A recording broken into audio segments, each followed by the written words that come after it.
আচ্ছা, এই ঝাউলি পাগলিটা কোন আফ্রিকার জঙ্গল থেকে আমাদের বাংলাদেশে এসে হুট করে নামলো বলেন তো? আমার মনে হয় এই ঝাউলি পাগলি লাইসেন্স করা মদ বারে গিয়ে খাইতে খাইতে আসলেই পাগল হয়ে গেছে। এই মহিলা অনেকদিন থেকে মিডিয়ার সামনে এসে ঘ্যান ঘ্যান করেই যাচ্ছে সে রাজকে ভীষণ ভালোবাসে, রাজের মা ও রাজের দুলাভাই রাজকে এই পাগলের কাছে নাকি আসতে দেয় না, এইরকম আরো বিভিন্ন ধরনের কথা বলে বেড়াচ্ছে। তো আমার কথা হলো, বইন তোর যদি এতই রাজকে ভালো লাগে তাহলে তুই এইভাবে মিডিয়ার সামনে আসিস কেন?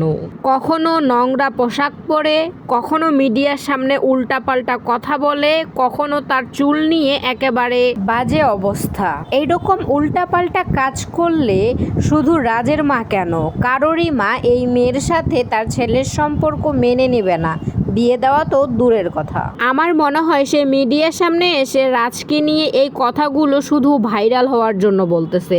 তার পোশাক আশাক, তার কথাবার্তা, তার চুলের স্টাইল, এগুলো দেখলেই বোঝা যায় তার মূলত ইন্টেনশনটা কি।